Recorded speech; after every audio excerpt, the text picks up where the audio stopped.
wrestle with these questions, right? We want to wrestle with them in the context of our texts and our traditions, and of course we want to wrestle with them with sacred community. Past programs, if you weren't at them, just to show you a little bit about what this initiative is about, past programs include a program on the political divide in our country, on the possibility of constitutional crisis, on anti-Semitism, on college campuses, you know, all the small stuff, right? Now we're tackling some big issues. Well, tonight we're really excited. We're going a little bit of a different direction, but there are a lot of moral, ethical, and big questions when it comes to artificial intelligence. That's our topic tonight, and we're going to look at that from a Jewish perspective with Rabbi Jeff Middleman, who we're so happy to have here.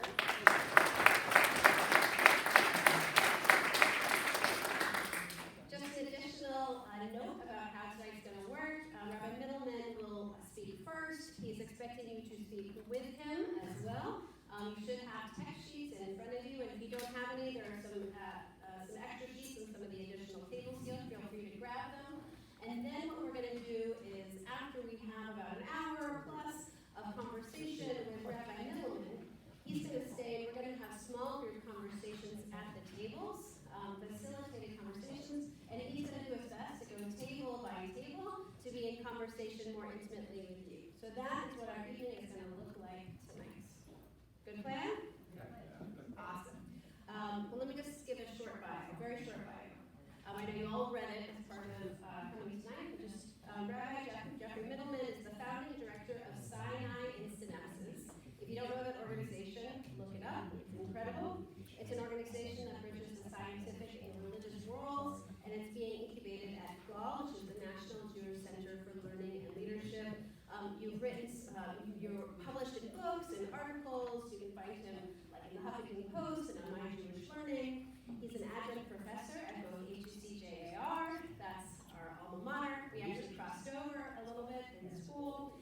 You're also an adjunct professor at the Academy for Jewish Religion. That's of course, HUC is where we were both ordained. You also went through Princeton, and from 2007 to 14, I have to mention this part, because I don't know if you remember, but I interned for a summer. That's right. Yes, at Temple. But it was before I was there. I think you were... It was like right in that crossover, yeah. So Temple Bethel, Northern Westchester, is where you served as an assistant and associate rabbi for years, and I went over there for just a little bit, so we had that little crossover there too. I don't know if this is the most important fact, but I feel like it is based on the photos I find of you online, which is you were on Jeopardy with Alex Trebek. Yes, he was. And he has come all the way here from New York just to be with us tonight. So another round of applause for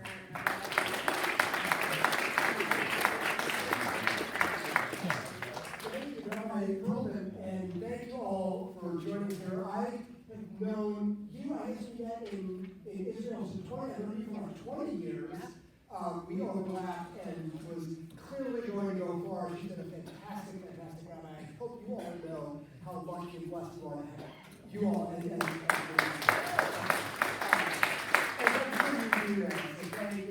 I also have to give a shout out to a friend of mine, Steve Steinberg, who he and I went to Princeton together, and I know teaches many of your kids here. He teaches 7th grade, so Steve, it's great to be able to see you and your parents. So this is wonderful to be with you all here to explore some of these questions about artificial intelligence and will AI develop a neshama. I will admit, I teach mostly in the Northeast. This is, I think, the first time I've taught this a bunch of times. This is the first time I'm teaching this in the heart of Silicon Valley. So I would love it if I am saying things that seem incorrect. Please don't hesitate to say, what are you talking about here? But I want to be able to get a lot of knowledge and wisdom from this group, because this is where so much of the work that is being done is happening. I come out to San Francisco pretty frequently, although not so much to the East Bay, but to the South Bay, because my grandmother, of blessed memory, lived to 102, and she lived in Palo Alto. So when my kids were really, really tiny, we would fly out once or twice a year. So I have a lot of love, even though I'm a New Yorker, I have a lot of love for San Francisco, and it's great to be able to see some of the beauty here in the East Bay. So what we're going to explore a little bit here this evening of this question of AI and AI as a neshama, as having a soul. And I want to be able to think through and tease a little bit of a soul versus intelligence. When people talk about the word artificial intelligence, at least in my experience, people use that word and it means a lot of different things to a lot of different people here. And what I want to think through is AI a difference of degree or is it a difference of kind when it comes to technology? My favorite definition of technology is whatever got developed after you were a kid. Whatever you grew up with was fine. After about, 18, 19, 20 years old, you have all this newfangled technology here. One of my favorite stories about this is one that you probably all know, and you probably all know wrong. The story that many of you probably know, although this is before everyone in this room's time, is the story of the War of the Worlds. What's the story of the War of the Worlds? Anyone know what the story is of? First of all, what's the story of the War of the Worlds? What is the actual plot of the War of the Worlds? The Martians take over. Martians take over, aliens invade. And what's the story that people think about when we talk about the story of the War of the Worlds? H.G. Wells, and particularly not just the written piece, but the radio broadcast. Orson Welles, yes. Well, yeah, he had a North Korea radio theater. Yeah. And without any pre-announcement of what they were doing, they interrupted regular programming. Yep. And announced that spaceships were seen landing in New Jersey. And by the time the broadcast was over, a fair amount of America believed that not only had Martians landed, but they had declared victory. And it was from now on, you will hear what follows is a fictionalized whatever, but they did not do it then. So you made a good nuance here. So, and from what I understand, actually at the beginning of the radio broadcast, yes, you said this is a fictional broadcast, but not everybody was listening. How many people do you think? What percentage of Americans do you think were, by the way, listening to the War of the Worlds broadcast? 2%. 2%.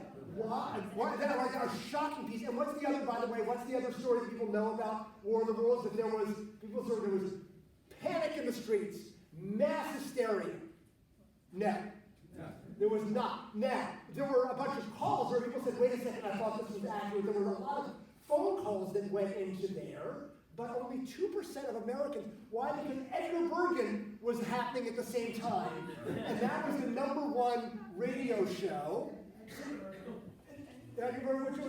Which was a ventriloquist. So why people were listening to a ventriloquist on the radio, I don't totally understand why that was an appeal. But it was actually only 2% of Americans were listening to the radio at that point. And the story became there was mass panic in the streets.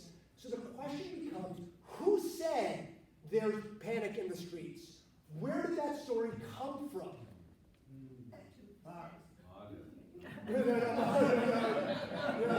So, although it isn't, you're not as wrong. So, where were people finding out the information that there was panic in the streets? America first. Well, it was actually the newspapers. The newspapers. So, when did the radio broadcast happen? People heard the radio broadcast live. If they read the newspapers, what's the difference of radio versus newspaper? Immediacy. Right? The newspaper, there was the next day. There was a lag. And there was also, by the way, an economic incentive. Because how are people going to find their news? Are they going to listen to the radio, which they could theoretically listen to for free? Versus are people going to pay money for the newspaper? And by the way, when did War of the Worlds, when was it broadcast? In the middle of the Depression. People were not necessarily buying newspapers. The newspapers wanted to make sure people are listening to them, not listening to this newfangled invention called the radio. So almost every new kind of technology creates some sort of fear about it. How is this going to change our society? What's going to happen when people don't know what the reality is? This is a question, these questions of artificial intelligence, they're not necessarily new questions. These are questions of how is the technology going to influence society? What are going to be the rules? What are going to be the regulations? These are questions that we had to think about with the rise of the internet. We had to think about the questions when there was a big, big panic when Steve and I were growing up. We were violent video games, and violent video games going to corrupt our kids. Maybe when you were growing up, you were told watching TV was going to rot your brain. How dare you watch TV? You all seem to grow up fine here. But is artificial intelligence something different than all forms of other technology? And the takeaway that I want us to think about is that I actually don't know the answer to that question. And I think that's something that I'm going to be excited to hear what you all talk about at your tables here, because this is one that, as far as I know, even people in the tech world and people who are in the ethical world don't really know what's going to happen. Because one of the things about technology is that technology always outpaces ethics. Technology always outpaces ethics. We're going to actually look at this. If you pull up this text here, this first text of Genesis 2:7. So Genesis 2:7. If you don't have a copy of the text, you can. I'm sure we have some more here. We do. Terrific. So Genesis chapter 2, verse 7. So God has created Adam, has created the first human being here, and can somebody read for me in English the Yod Heh Vav Heh Adonai, that's God's name? Someone can read for me Genesis 2, verse 7. Someone's got a nice loud voice. Go ahead. Can I do the Hebrew version? You can do the Hebrew, sure, as well. This is the English afterwards, so that's good. ויצר אדוני אלוהים את האדם עפר מן האדמה וילפח פה אפיו נשמת חיים ויהי האדם לנפש חיה. Okay.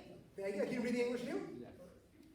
God, Yud Heh Vav Heh, formed the human from the soil's humus, blowing into his nostrils the breath of life. The human became a living being. Thank you. So humus, not the beautiful chickpea dip, but humus of the idea of H-U-M-U-S of the soil. And the reason that this translation, this is JPS, says that the reason humus sounds like a little bit like human, because Adam comes from the Adamah. And by the way, this is an aside, because the work that we do on science and Judaism, I hope I'm not giving anything away. I don't think the Torah is written literally here. I hope everyone's okay if I say that.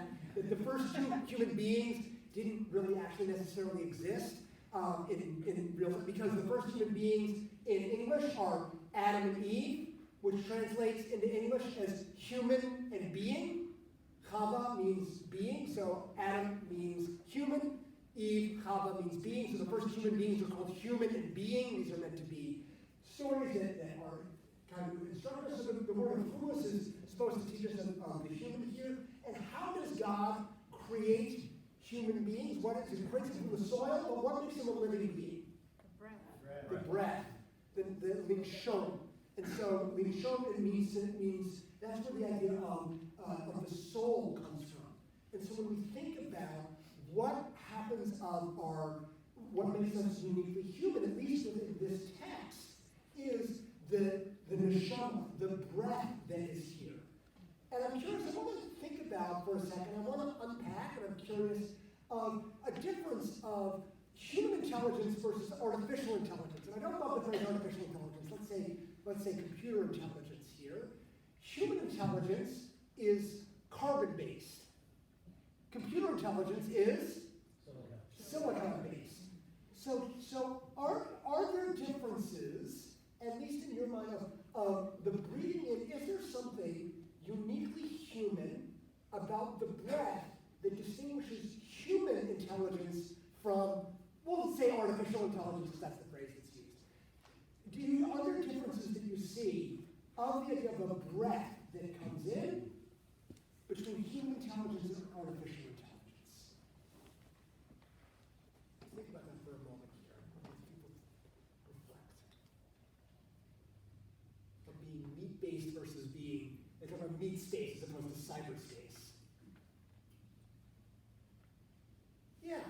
Well, there's something so fundamental about watching a newborn take its first breath, whether it's a newborn human that you've actually freshly birthed or a newborn whale that you see its mom push to the surface to take its full breath. Mhm. And at the same time, the last breath that a person has, you know there's no longer life there. Mhm. So that's what I think of when I think of, Yudhe-Vavhe breathing into Adonis nostril. That there's something that is inherently valuable of just having that breath, regardless of what the intelligence may or may not be. The fact that it is alive, there is value there. Exactly. Beautiful, thank you, yeah. Well, as someone Are who we studied, okay? Do we need Oh, do we need a mic? well, as someone who studied anatomy, I could never figure out where the soul was located. Mm-hmm. And I don't know whether it's in the heart, I don't know whether the soul is in the heart or it's in your chest. But could you tell me anatomically where the soul is?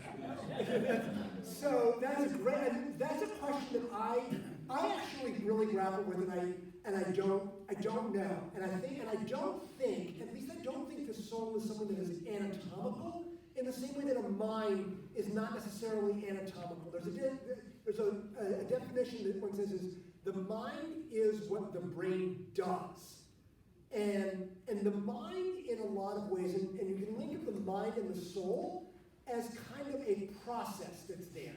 So is the soul something physical, or is the soul something that is done and is created in the process? It's a distinction of, does God heal? At least in my theology, I can't believe in a God that heals, because that means that God is healing this person but not healing that person. I can't get behind a God that heals. I can't believe in a God that is found in the healing process. When we find a sense of wholeness and togetherness, when someone is able to overcome challenges, even whatever that happens to be, we can find divinity in there, in that relationship. God, at least God's name, Yod-Heh-Vav-Heh, in Hebrew, is actually all the tenses of the word to be. It means, and when Moses says to God, what is your name? God says, Eya Asher Eya. I will be what I am. I am what I will be. That God is found in the process that's there. And by the way, science, at least in my mind, science is not a collection of facts. Science is a process by which we learn about the world and the universe. My favorite definition of science is science's job is to help us become progressively less wrong. And so when we're thinking about, coming back to, for example, artificial intelligence, one of the questions is, what is going to be the process by which computers are going to be learning?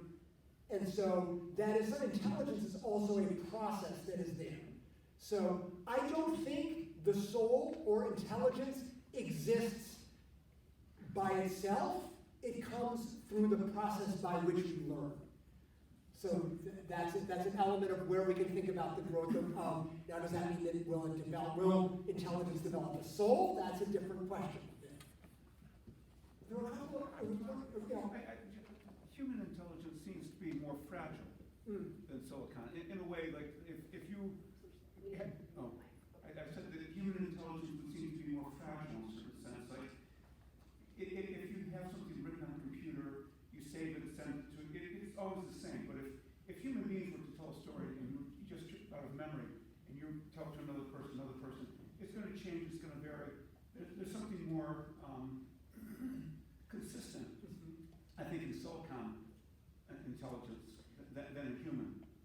And so I think one of the questions is, what is the job that gets done?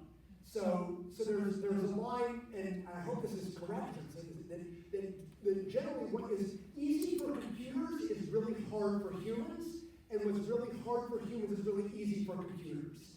And so that's why, for example, doing calculations is really good. Predictions are very helpful. LLMs, large language models, that's gotten very good. One of the interesting things about artificial intelligence, and I'm hoping this is not going to become totally irrelevant in a year or two, but I don't think so.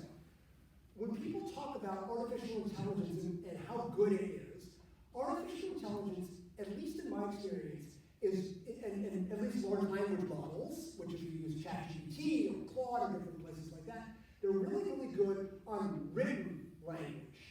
They are not so good and spoken language. If you type a prompt in, it's going to answer very well. But if you try to use Siri and you do a voice to text, how often does Siri get something wrong? All the time, right? There was Ian Bogos, who's a writer for the Atlanta Border piece, about that. If I was driving here with a friend of mine, and if I'm going with someone, I say, oh wait, I need to find the closest Shaw's. Right? Shaw's is the market here. What's the grocery store? Safeway. Shaw's is different. I need to find the closest Safeway that's here. Right? So and someone says, yeah, there's one right down here. But if I were to say to Siri, hey Siri, direct me to the closest Safeway, it would be stymied. And in fact, it might not say, yes, here's the safest way to go right now. Right? It doesn't understand context. And I think that's one of the things of where humans have an interaction where we know the relationship that happens versus a computer is very, very good at narrow intelligence. It is not so good at what's called general intelligence that's here. And so the value that comes in is, and this is a question of where does the human value come in? Is our value only because of our intelligence, or is it because of the fact that we are living, breathing human beings?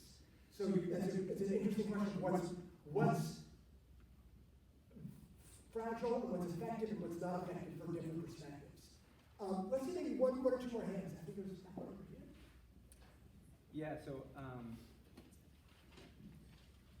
to me, I think the quality of being aware of your existence is something that is unique to human intelligence. LLMs and AI is not aware of its own existence, right? The witness of yourself, to me, is part of the soul. And that also comes free will and the desire to receive. AI doesn't have a desire to receive, right? So I think that those are the things that make us human. The desire to receive for the sake of sharing, or the desire to receive for oneself alone. This is something that a machine wouldn't have, right? I also think that the soul, if we're looking at it from a quantum unified field perspective, the soul is the quantum field that is associated with your specific being or your specific creation, and that's your connection to the divine, which means that the difference, from that perspective, the intelligence differences between human and AI is AI intelligence is limited to the amount of data that it's trained on. Right. Whereas human intelligence, since we have the connection through the soul to the divine, to the unified field that is invisible and has limited amount of intelligence in it, we are able to be inspired and have additional new source of information into our system. Yeah, and actually you bring up a really important point that I want to link to the next text, is the questions of awareness and consciousness. That's a huge part of that. And again, is consciousness something, is that the metric by which we have value? Is intelligence the metric by which we have value? And one of the things about AI, at least, is that almost by definition, AI is derivative. AI is not going to necessarily create something brand new. It is going to use what exists already out in this world. And I think it can recombine. That is an element of, there is an element of generative AI, by the way, we're talking about generative AI, but it's not going to create something brand new. But you bring up a really important point. Can I get someone to read the next text, which is Rashi, who is the greatest commentator. He wrote commentary on basically every verse of the Torah, every verse of the Talmud. On this verse of chapter 2, verse 7, another person who's got a good loud voice or good with the microphone here to be able to read Rashi. Oh, great. Terrific. A living soul also Hamlin used to call Nefesh Chaya, but the Nefesh of humanity is the most highly developed of all of them, because to humans were granted understanding and speech. Thank you. So the other word that is used for soul, at least in Hebrew, is the word nefesh, which you probably have heard when you come for services, if you say the Haftarah, ואהבת אדוני אלוהיך בכל לבבך ובכל נפשך ובכל מאודיך. With all your heart, with all your soul, with all your being. The translation of nefesh as a soul is a terrible translation for nefesh. Nefesh, because it says in nefesh, it says cattle and beasts are called nefesh chaya. And if you look at Leviticus, a lot of texts of Leviticus where the Israelites are supposed to bring their sacrifices, they talk about a nefesh, and then the nefesh of the animals here. So there is an animal has a nefesh. It is a nefesh chaya. And humanity, here at least in this text, is humanity qualitatively different than animals, according to this text in Rashi? Yeah. One sentence. What? I'd like to just say one sentence. One sentence? Yeah. Oh, let me grab the microphone here. I'm loud. Okay, but for those who are streaming, maybe if you... Just a one-sentence statement. The human mind can create what is not, while AI can develop what already is. Yep. That's it. Yes, that's exactly right. It's an animal that AI, the human intelligence can create what doesn't exist. AI works on what already is. Yes. Yep. So, yeah, yes. I've seen AI create poetry. So, and that seemed original. Like you can ask it to create poetry and it will. And it may not be great, but it does. And so I'm just thinking that is an example of creating. So, And it's not purely generative. so creativity is a question, but it's all based on what exists before. So that does give a question of how do we define creativity, and that is a question. And one of the things that comes when we use, for example, ChatGPT or written text, it reads very well. By the way, if you're writing something that is based on a template that exists, it can be there's something that is there. But it is not necessarily going to create something whole cloth. And I do think that there is a possibility that at some point soon it will get to a point where there is something, or at least as a human being, we feel like it is creative, and that's close enough where it raises questions.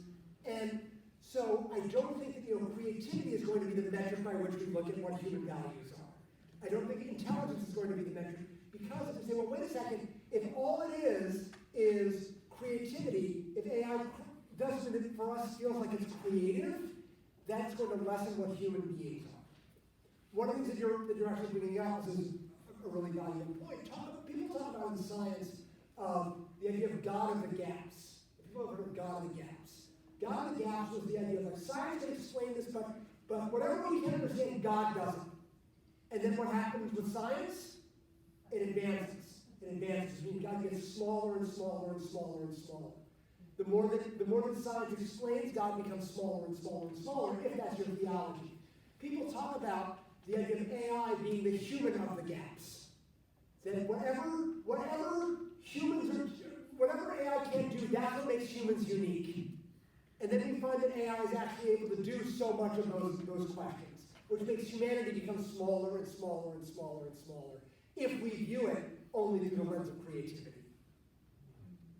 There we have a couple of other hands. Yeah. So, the silicon chip is a processor, and the brain is a processor. Mm-hmm. And whether or not the processor gets its energy from oxygen-enriched blood, which is a result of breathing, or electricity, I don't view as a relevant distinction. But my question to myself is, how much of the thing that makes us humans is a matter of engineering, and how much is a matter of the sacred? Is there something unique about the brain as a processor that gives us these attributes, which cannot be engineered into a machine, a non-human machine? Or are those attributes divine? Have we been given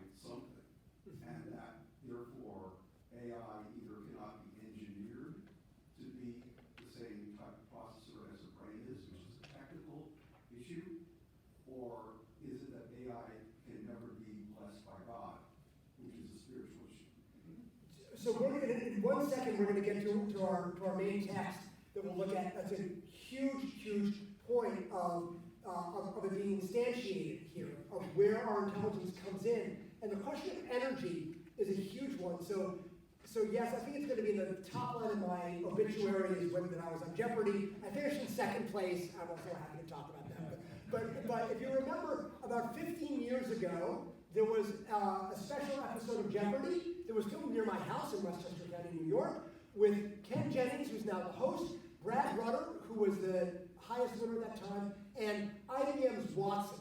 Do you remember that? About 15 years ago? And so where is Jeopardy normally filmed? Anyone want to take a stab? It's not a hard guess. New York? At LA. In LA, in Culver City. Because what you got to do to be able to remember all the things for Jeopardy is about 2,000 calories a day and enough sweat so that your brain keeps your brain cool. But the episode with Ken Jennings and Brad Rutter and Watson, they had to film it in Westchester. Why?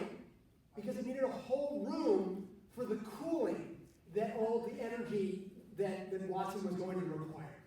So that's one of the things that we think about our intelligence. It's not so much our intelligence, but it's actually how little energy our brains require to be able to create that form of energy.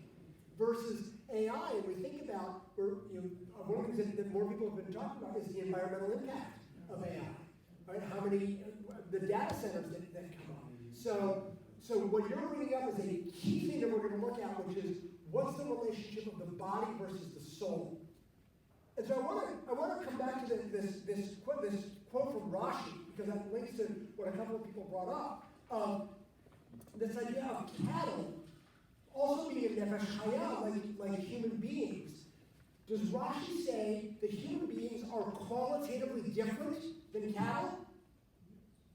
They're qualitatively different? They're similar. He says, we're just the most developed. We're not that different from cattle. We have intelligence and they don't. Now, one of the things we've learned is that cattle have understanding and speech. Now, animals may be able to have more understanding, but the speech, cattle are just as much as have a sense of awareness and self-awareness. There are ways in which pleasure and pain come in. And by the way, there are rules in Jewish law of how we are supposed to treat our cattle, how we're supposed to treat our oxen, how we're supposed to treat the things that have some level of intelligence, some level of awareness, some level of ability to feel pleasure and pain. We have a responsibility towards them. And one of the things I didn't even talk about, this is an analogy that a lot of people talk about. I actually haven't seen the Waymo cars. I hear those are huge, right? They're everywhere. The rabbis talk about that autonomous vehicles talk about analogizing with a text in the Torah and the Talmud about an ox that gores. If you know about this, so if you own an ox, what do you know about an ox? An ox can have a mind of its own. An ox is meant to be able to make your agriculture a lot easier. And also, the question is not if an ox is going to hurt somebody, it's a question of when. The ox is going to gore somebody, so who is ultimately going to be responsible? And a lot of ethicists now, this is the Jewish world, are looking at analogies to Waymo. Right? It is not a question, I'm sure there have been accidents that have happened on Waymo. And yet, Waymo, from what I understand, is significantly safer than human drivers. But it's a question of, well, wait a second, there's not a driver there, who's going to be responsible here? And so Rashi thinking about this text that humans and cattle are similar. Well, humans and AI are also potentially similar, and maybe one analogy that we can think about is AI as an animal. Something that has, now, does it say, it doesn't say that cattle have a neshama. Only Adam has a neshama. Only Adam, only the human beings are the ones that are created in the image of God. Animals still have rights, and we still have responsibilities towards them. But thinking about AI, is it greater than us? Is it less than? We can talk about that. It's a whole debate of of where AI is relative to human beings. But I think it's pretty clear that there need to be some levels of regulation, there need to be some understanding of where the intelligence comes in, and giving that level of intelligence some kinds of rights in some way. So before we go to our main text here that will take maybe 15, 20 minutes going through from a rabbinic text, other questions or thoughts before we jump into a slightly longer? Yeah. Everybody gonna wait for the mic here to come in? And by the way, if you just say your name also when you... Ewan.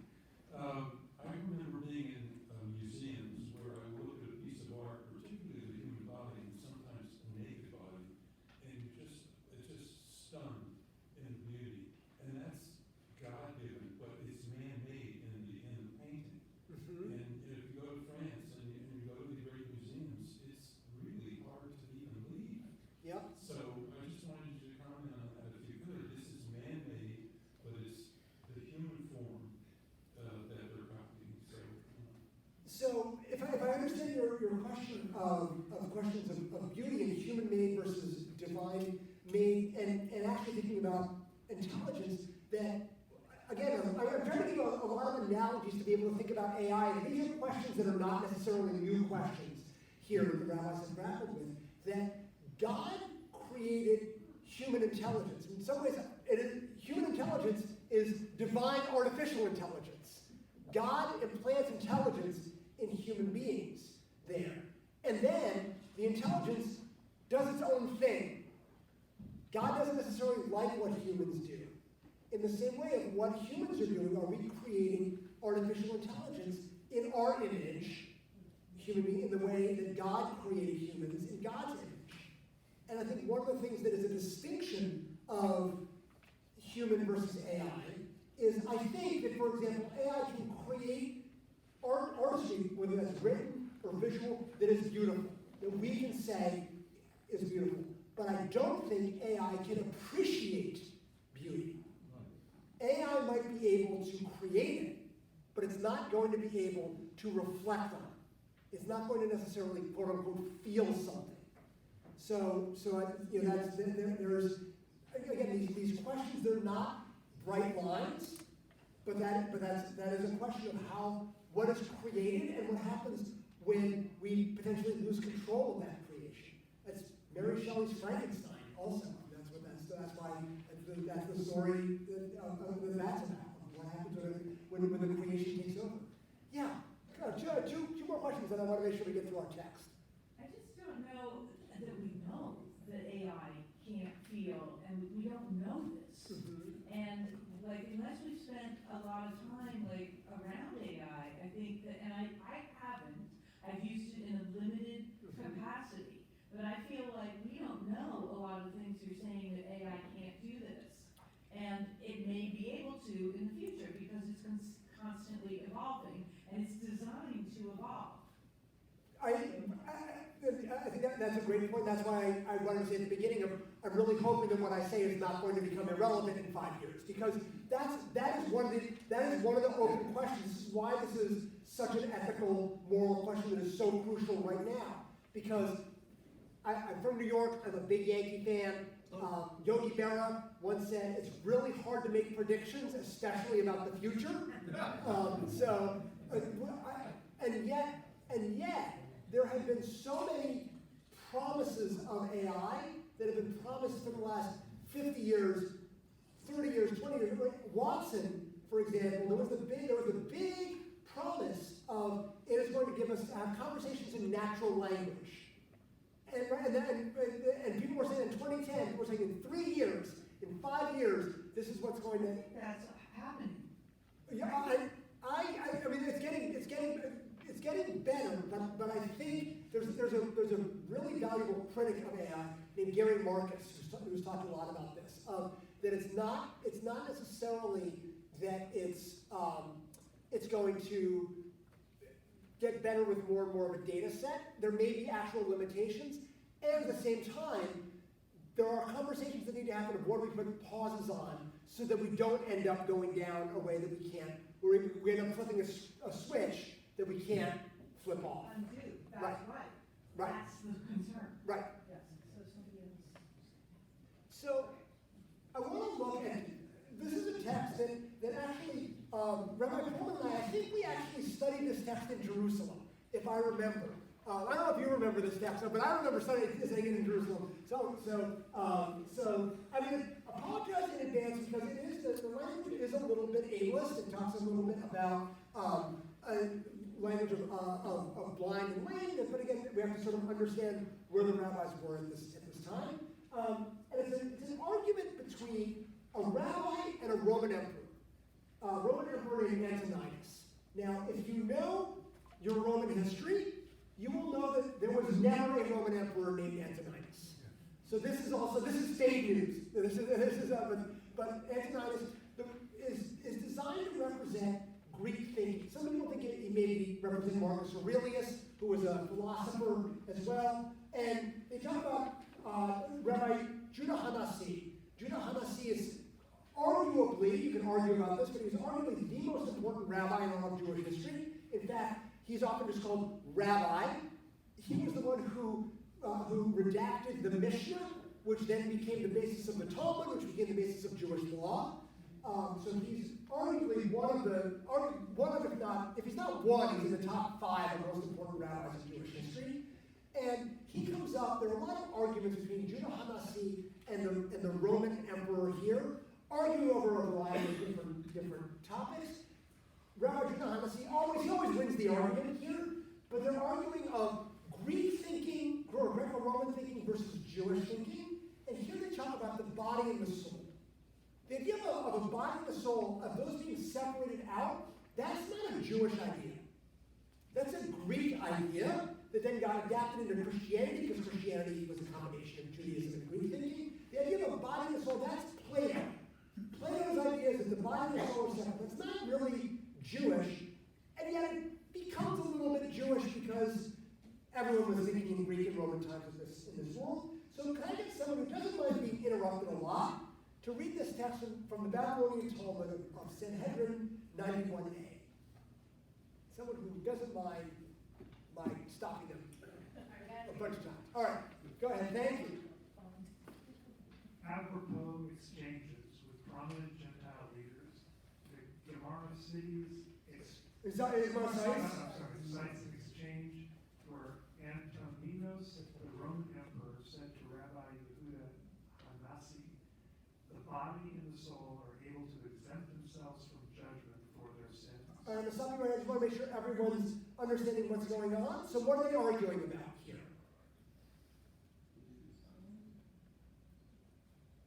What are they arguing? What's going to be the question here? What are they claiming? Which is capable of sin? And particularly, which is capable of sin after you die? Right. So after you die, both the body and the soul are able to exempt themselves from sin. Okay? Keep going. The body says, the soul sinned as from the day of my death when it departed from me. I am cast like a silent stone in the grave and do not sin. Okay. So what's the body's argument? But once it's dead, it can't sin. Right. Once it's dead, it's dead. Like it's in the ground. And then that was your question of what our soul is. Here's the idea of like the body, you're 6 feet underground, it can't do anything. Right? The body's dead. It's not my fault. I'm cast like a silent stone. Can't do anything. Not my fault. Okay? And the soul says, the body sinned as from the day that I departed from it. I am flying in the air like a bird, incapable of sin. So what's the soul's argument? Not me. Why not me? Because it's not attached to a body. It's not attached to a body. Because any kind of sin, in any kind of way, happens in the physical world. It's going to be something about sex, or about money, or about interpersonal relationships. There's going to be something that happens here on the physical world, and there's nothing there. It's flying around, happily flying around. Not my fault here. So yeah, so keep going. Rabbi Yehuda Hanasi said to him, I will tell you a parable. To what is this matter comparable? It is comparable to a king of flesh and blood who had a fine orchard, and in it there were fine first fruits of a fig tree, and he stationed 2 guards in the orchard, one lame who was unable to walk, and one blind. All right, so I'm going to stop here. So what's the analogy here that he's bringing up? Who's the king in the orchard? God. The king, right? King is always God in these kinds of stories. And hires, by the way, this isn't in the original Aramaic, this is in the translation, but the first fruits of a fig tree is actually, that's actually a very meaningful, metaphoric fruit. Why? Garden of Eden. The fig tree is what Adam and Eve eat from. They eat from the knowledge of good and evil. So the 2 guards are, I see the first fruit, these are going to tell us about right from wrong. And he stations 2 guards, one who's lame, one who's blind. Okay? Neither was capable of reaching the fruit on the trees in the orchard without the assistance of the other. Bro, so why couldn't they get there? What? Work together. Right. So the lame person can't walk, blind person can't see. But they can't get there. So, the lame person? The lame person said to the blind person, I see fine first fruits of a fig tree in the orchards. Come and place me upon your shoulders. I will guide you to the tree, and we will bring the figs to eat them. The lame person rode upon the shoulders of the blind person, and they brought the figs and ate them. Okay, so, but they work together. And then, come on, continue here. Sometime later, the owner of the orchard came to the orchard. He said to the guards, the fine first fruits of a fig tree that were in the orchard, where are they? The lame person said, do I have any legs with which I would be able to walk and take the figs? The blind person said, do I have any eyes with which I would be able to see the way to the figs? What did the owner of the orchard do? He placed the lame person upon the shoulders of the blind person, just as they did when they stole the figs, and he judged them as one. So what did the 2 guards say? Not my fault. How could I have done it? Don't blame me here. Okay? And so then finish it off, and then I'm going to link this to questions of AI here. So too, the Holy One, blessed be God, brings the soul on the day of judgment and casts it back into the body as they were when they sinned, and God judges them as one, as it is stated. God calls to the heavens above and to the earth that God may judge God's people. God calls to the heavens above, this is the soul which is heavenly, and to the earth that God may judge God's people, this is the body which is earthly. Thank you. So, when we try to separate out saying, it's not my fault, that doesn't work. We've got to judge them together. And I teach this, and I'm getting very interested to hear thoughts on this, because I teach this a lot, as an analogy of AI and the way that a lot of people think about how we are thinking about the ethical questions of AI, of the human-AI interaction. Because a lot of times people are saying, it's the algorithm's fault. It's not my fault this happened.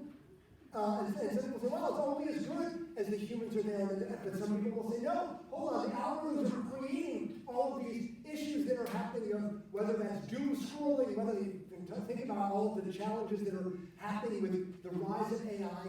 And the question that I want to explore is, when we think of the body and the soul, and an analogy of human and AI, because you were bringing up of the questions of human interactions here, and where AI comes in of the human engineering.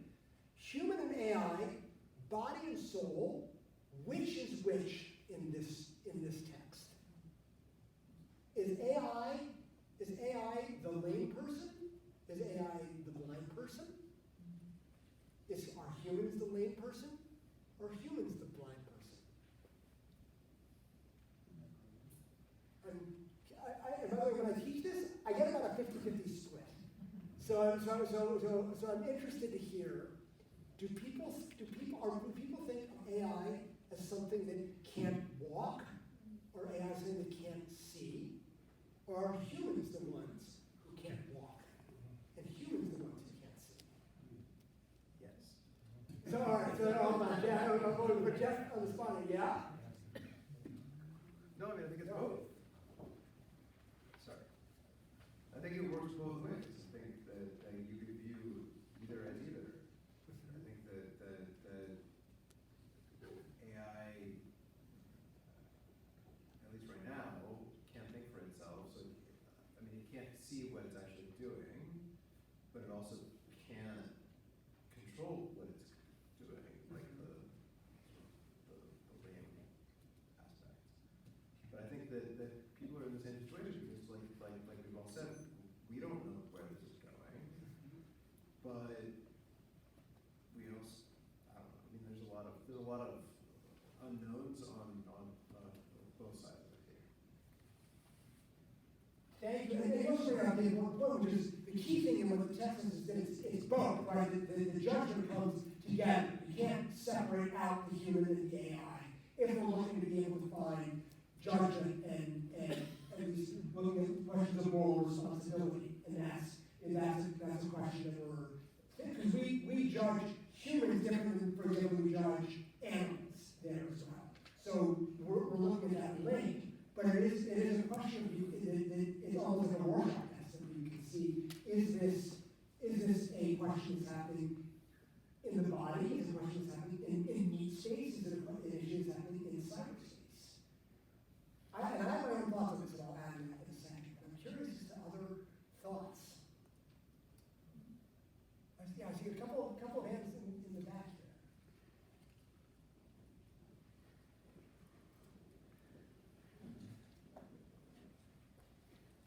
Yeah, statement and fear can be summed up in a sentence or two.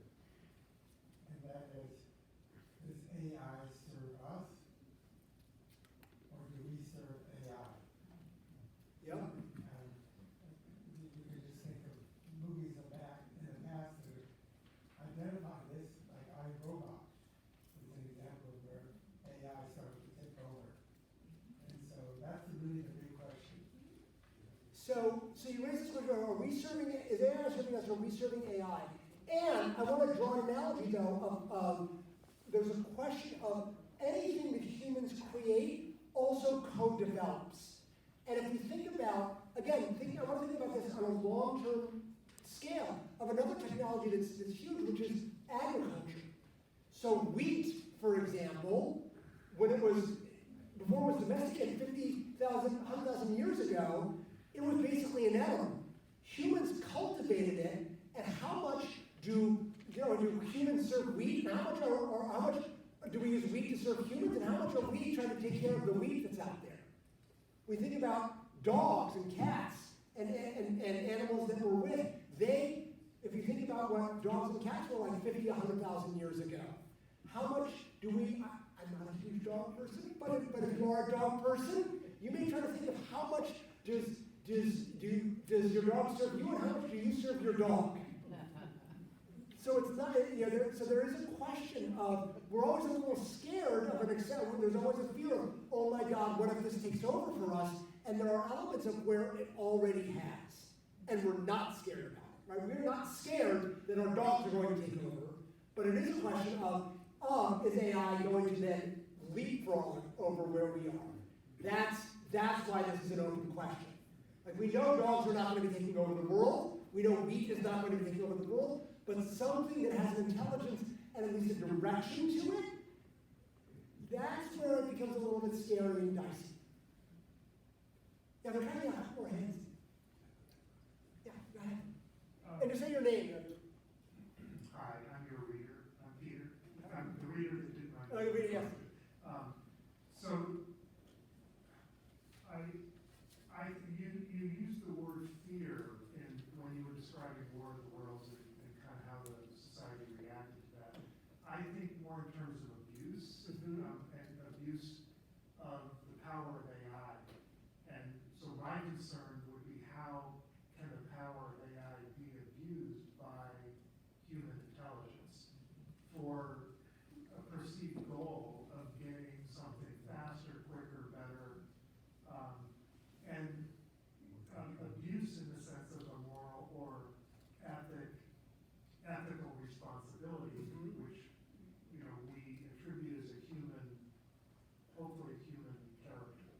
Yeah, and that, I mean, that raises this question of creating judgment of what's appropriate, what's not appropriate, and that's one of the things that's actually become interesting, at least when it comes to AI and written questions of whether the human comes in.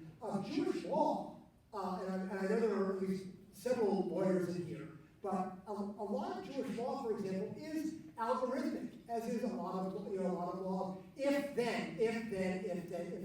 Can you use AI to be able to create Jewish law?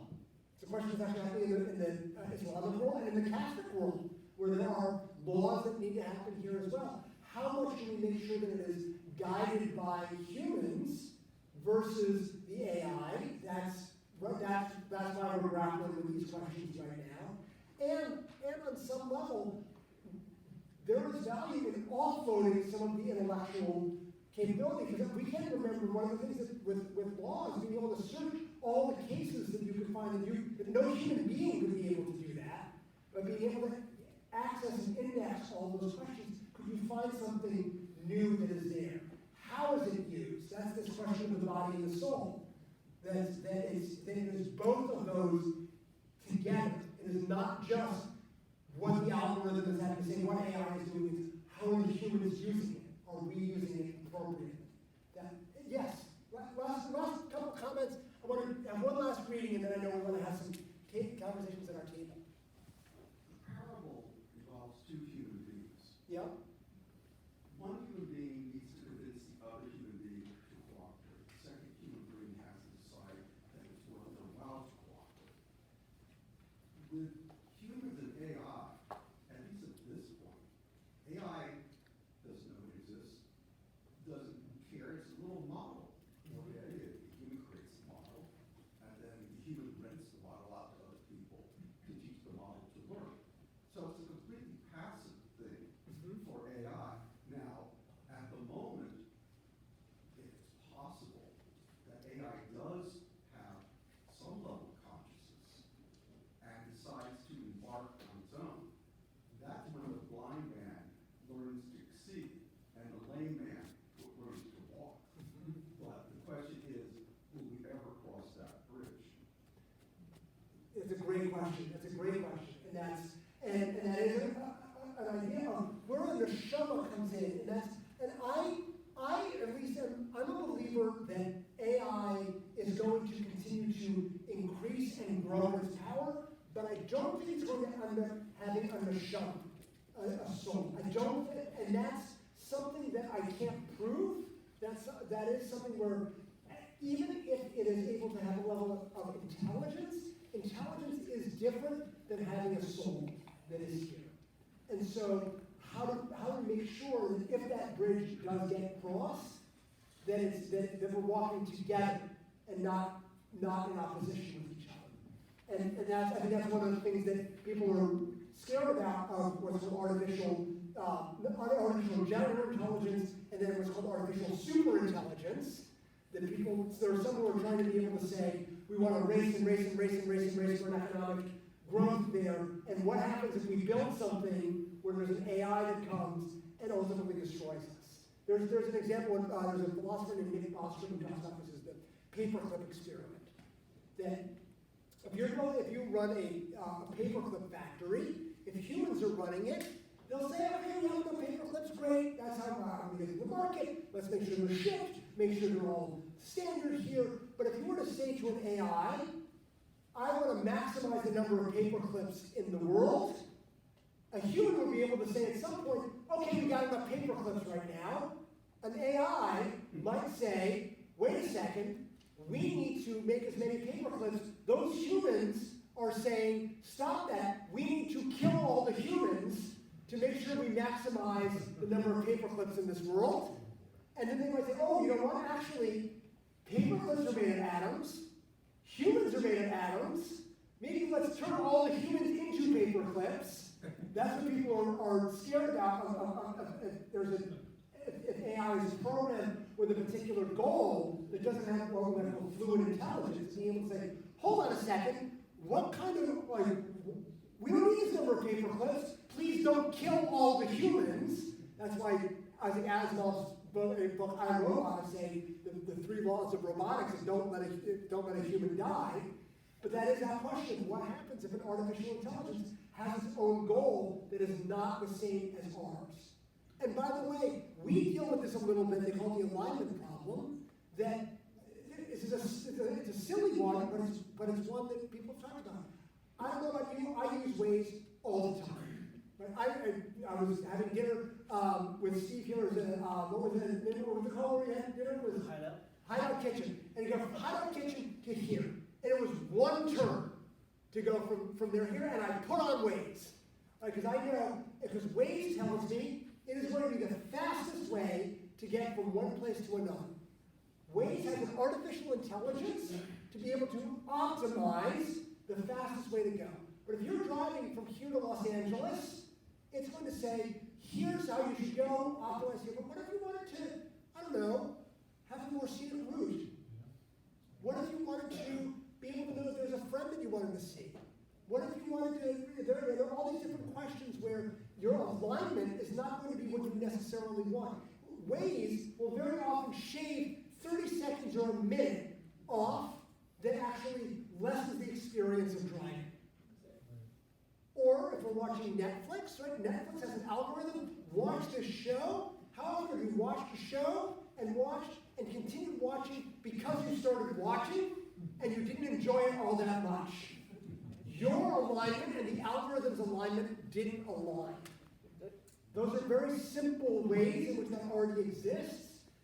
You're raising this question of what happens, I think, if it gets even smarter and smarter.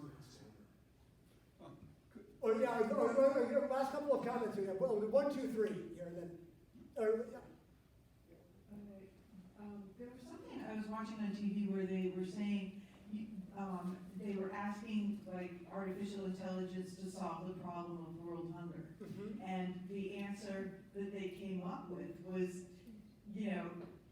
kill off the people. Right, but that's there right. are too many people, and that's why there's world hunger. Yep. And so that was like an example of where we have to put in safeguards, and they were talking about the ethical considerations that need to be put into it, and they were saying that the only example they could give from nature was the mother that takes care of the child regardless of the parent is more intelligent than the child, but wants the best for the child, and so is invested in the child being successful. And the concern is that AI is soon going to be more intelligent than us, and we have to program into it some kind of like maternal instinct that it needs to take care of us and can't destroy us. So people kind of giggle about that, except I think it's Mara Benjamin, I think is her name, who talks about, when we talk about AI, we humans can only talk in analogies. Is AI a soul? Is it us? There's some people saying, is AI, do we need to be a mother to AI? Right? Do we need to be parents to AI as a child? And that's actually not a bad analogy, right? Because children, if you have children, they don't always do exactly what you want. They develop their own sense of intelligence. They rebel against you a little bit here. And yet, ultimately, they grow and they become hopefully better. Each generation becomes better there as well. So you try to instill in them the values that you want them to live. So it's not a bad analogy to think of AI as a parent. And as we're thinking about these questions of, is AI blind? What if AI does not know what it does not know? Right? There are blind spots that happen here as well. So, right, so again, these are really coming back to, these are not new questions. I mean, they are new questions, but these questions are the same questions because they're all grappling with who are we and how do we act in this world. So there were two last comments, and I want to finish with one last reading here. So, here we go. So, we have. Last Jewish Rock, we did a Seder that was an AI Seder, and one of the sort of questions that we ended with was, is AI a golem? Yes. Yeah, and I was just curious if you could comment. So yes, that's actually Any rabbi who comes to teach anywhere is going to come with way more text than what they can actually go through. In this text, it actually talks about a golem. Here, a golem actually comes in rabbinic literature. A golem is something that follows instructions without having intelligence for itself. And so that is another example that comes, if you know about the story of Golem and the Maharal of Prague, where the Judah Low of Prague creates a golem to be able to protect the people of Prague and ends up killing the word emet, which means truth. That's a whole other discussion about AI and truth, and the hallucinations that AI comes in. But actually in rabbinic literature, they say that humans can create something, can create a golem, but a golem doesn't have the same level of intelligence, and it is certainly not what a human is. And actually in this last text that we're going to look at, there's going to be a short little quote about a golem here. So it's another great point. Thank you. So I think we had two. I've heard that with some programs where they've tried to, with AI and decommission it and delete things, actually found some resistance. Yeah. And you know, I just think, you know, where you want to get rid of things, but it's actually trying to avoid things, and so it's almost like you don't think of something like Silicon having the capacity to fear. Yeah. But it seems like the idea of it's self-preservation into the AI, where it's difficult, that it's developing certain characteristics that would be like human emotions. But it certainly feels like fear. Yeah, and I think one of the things that Yuval Harari, who's written some interesting stuff, which is that emotions are also algorithms. AI is actually able to hack our emotions in a lot of ways. If you think about what you see on your social media feed, what goes viral, what emotion gets the most shared? Anger. And not just anger, moral anger.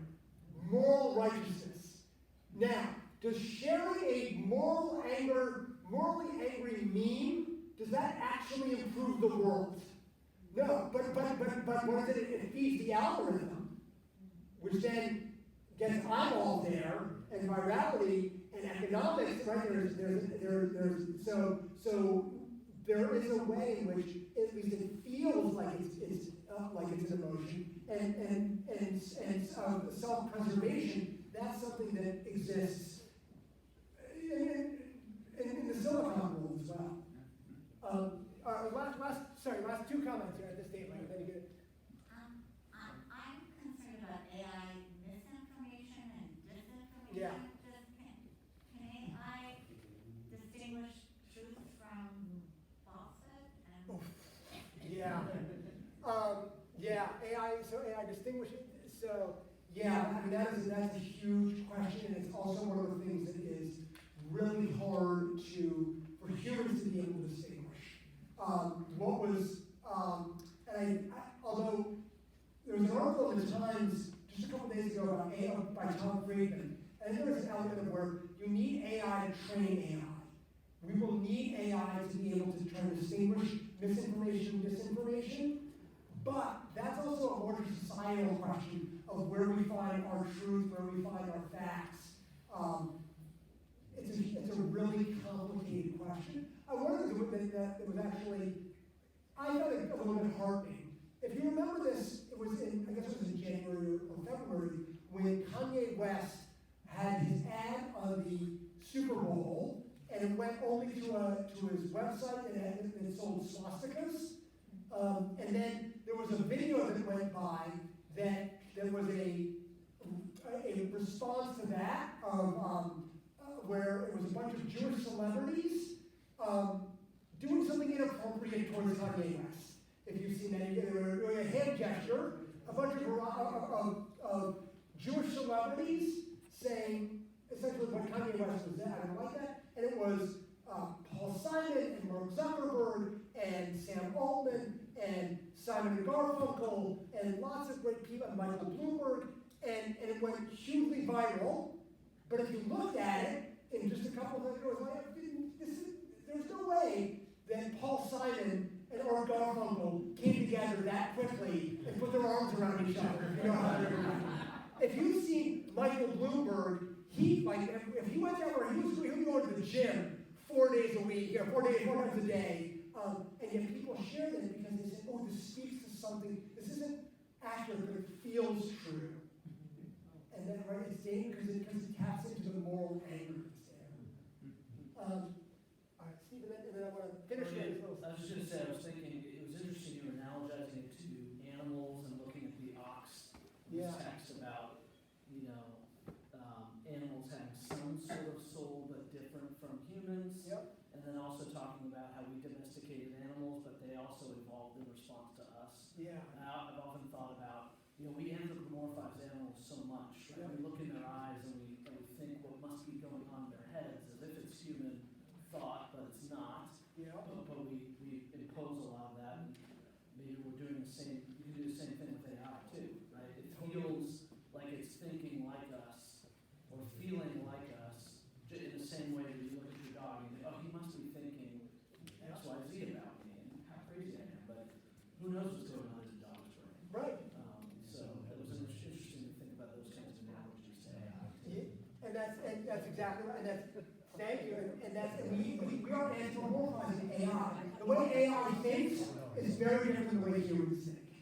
And we don't understand it. It is a totally different way of thinking in the way that mammals think about it. Yes, we anthropomorphize. We're probably closer to dogs than we are to AI of being able to understand that. But yeah, that's why we talk in the language of humans, because that's the only language that we know how to talk about this.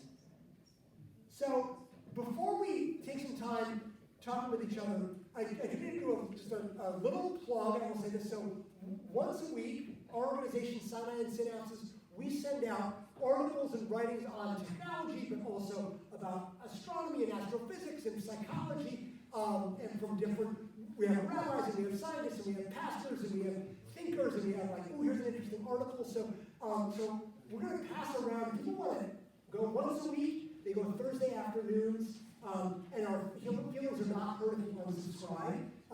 But if you want to hear, I swear it's only once a week. Well, you can add that, and we'll add you to our weekly email here. So that'll be going around here. There's like 3 different papers and pencils on the table. So once your table is done, pass it to the next table. But I want to end with a text here from Rabbi Danny Nevins, who is a conservative rabbi, who wrote a response about halachic responses, Jewish responses to artificial intelligence and autonomous machines.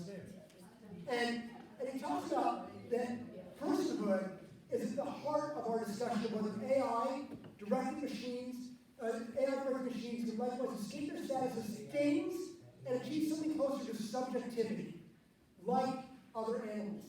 And he says analytic intelligence is only one aspect of personhood. It's difficult and even dangerous to define personhood precisely. This is the last page of your text.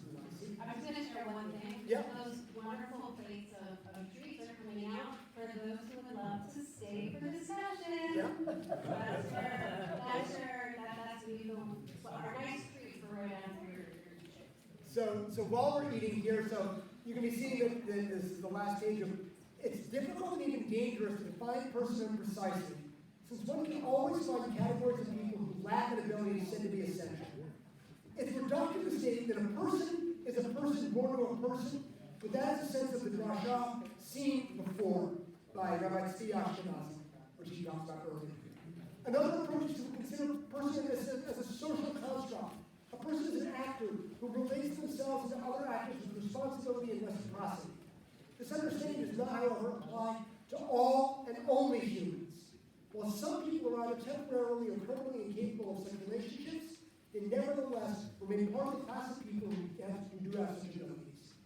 This is not the case with machines, who currently have no sense of self, no experience of obligation, of concern, of guilt, of moral grandeur. These teams are admittedly imprecise, but it's just such spiritual qualities that define personhood in Jewish life, as found in our liturgy, our commandments, and our theology. So trying to define humans as having intelligence special, like that's not going to be enough.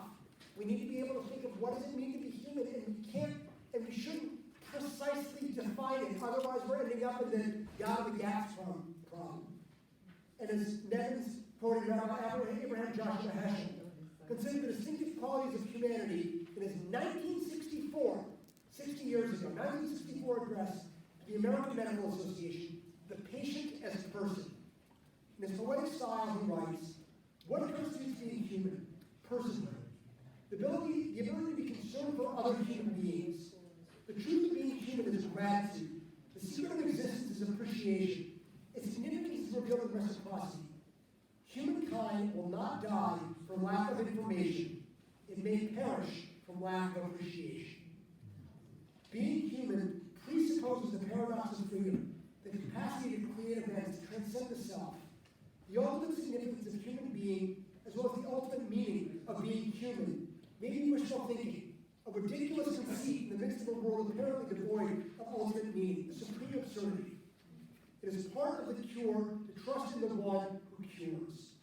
Supreme meaning is therefore inconceivable without meaning derived from supreme being. Humanity without divinity is a torso. This is even reflected in the process of healing. Without a sense of significant being, a sense of wonder and mystery, a sense of reverence for the sanctity of being alive, the doctor's efforts and prescriptions may prove futile. And then Nevins concludes, if Heschel were alive today, he would likely add the biotech engineer to the doctor, and I would also say anybody working in Silicon Valley as well. Intelligence can be manufactured, but not the soul. And without a soul, artificial life is always virtual, never quite real. Our halachists and Jewish legal decisors denied that a golem could count in a million. It's evident that for an action to count as a fulfillment of a mitzvah, a command, one requires still distinctive human capacities such as compassion, gratitude, wonder, and reverence. And what I love about this text is that it's a recognition that AI is going to continue to grow. I think artificial intelligence is going to continue to influence us more and more. I think we are still going to be scared of what AI can do and might be able to do. But as long as we are able to remain rooted in what does it mean to be human, to make sure that the human values are creating the guardrails, that we are the ones directing AI and not vice versa, that's what's going to be able to keep us not just surviving, but thriving over the next 5, 10, 50, 500, 5,000 years. Thank you so much.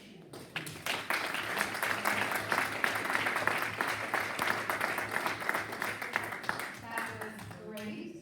Before you get up, I just want to make that plug for those delicious treats and more importantly, the delicious conversation for about 20 or so minutes that is going to happen at our tables. We understand it's a late night, so in a moment, if you need to, you appreciated the amazing talk tonight, that's okay. But we do encourage you to stay if you're able. We should have table facilitators. We may need to move a few people around a little bit, which